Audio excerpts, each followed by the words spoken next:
A young woman in a server uniform quietly served water at a corporate gala, invisible to the wealthy guests. Then suddenly, her photo appeared on the massive screen behind the stage, and the entire ballroom fell silent.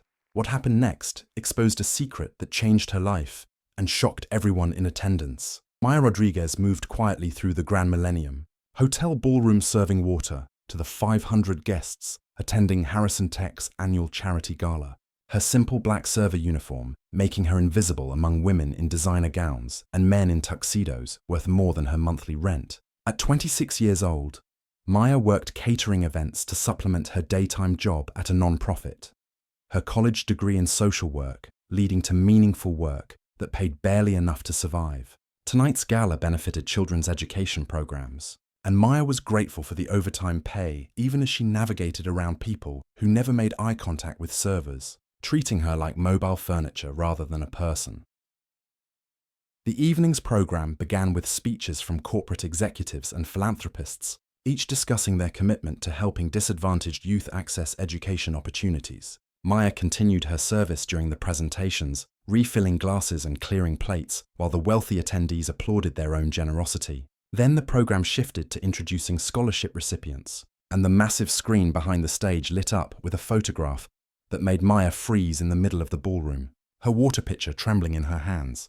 The image showed a younger Maya, 17 years old, accepting a scholarship check at this very same gala 9 years ago. The CEO of Harrison Tech, Robert Harrison, spoke from the podium while Maya's younger face beamed from the screen above him.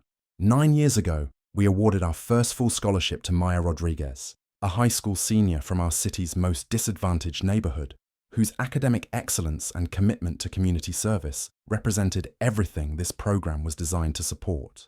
The ballroom's attention remained on the screen, nobody connecting the frozen server in their midst to the smiling scholarship winner from nearly a decade earlier.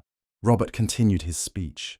Maya graduated with honors from State University, earned her degree in social work, and we expected to see her thriving career as we tracked our scholarship recipient's success.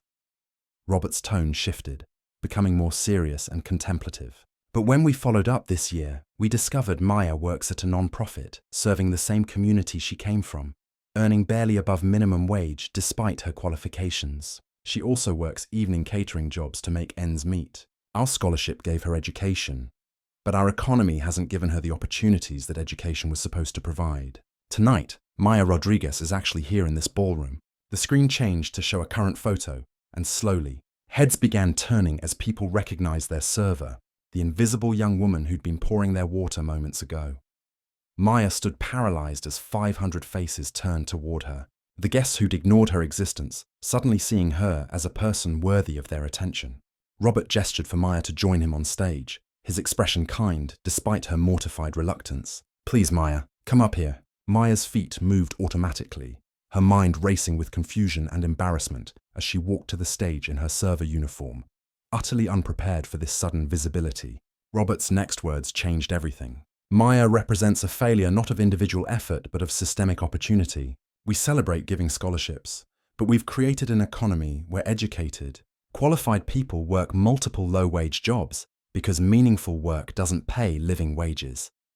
Robert addressed the ballroom of wealthy executives directly. "Many of you run companies. How many of you have social workers, community organizers, teachers, or non-profit workers in your organizations? How many of you value their contributions enough to pay them salaries that don't require second jobs? We give scholarships and feel generous, but we've built a system where education doesn't guarantee stability, where the people doing society's most important work can't afford basic security. Maya shouldn't be serving water at the party celebrating her scholarship. She should be thriving because of it." The ballroom sat in uncomfortable silence as Robert's words challenged their comfortable narrative about education and opportunity. Then Robert made an announcement that stunned Maya and everyone present. Effective immediately, Harrison Tech is creating a new division focused on social impact and community partnership, and Maya Rodriguez will direct it with a starting salary of $120,000, full benefits, and resources to build programs addressing the barriers she's experienced firsthand. "We're done celebrating charity while ignoring justice. We're investing in the people who invest in communities, and we're paying them what they're worth." Maya couldn't speak through tears of shock and relief. the sudden transformation from invisible server to valued director happening so fast she could barely process it. But Robert wasn't finished. He challenged every executive present to examine their own companies and commit to creating positions and compensation for people whose work served communities rather than just generating profit. He announced matching grants for non-profits that employed scholarship recipients, ensuring educated people in service professions could afford to continue that work.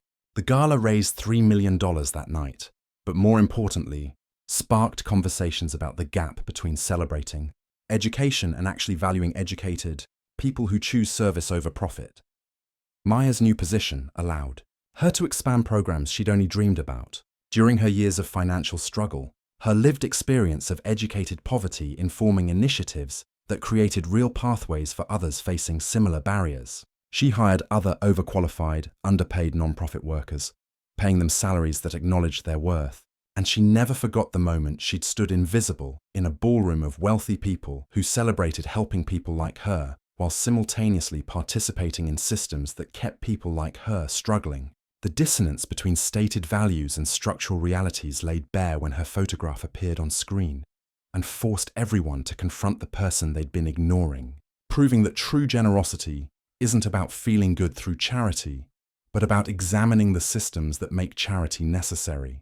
That education without economic opportunity is insufficient, that the people doing society's most valuable work deserve more than applause and poverty wages, and that sometimes transformation requires uncomfortable recognition that the solutions we celebrate perpetuate the problems we claim to solve.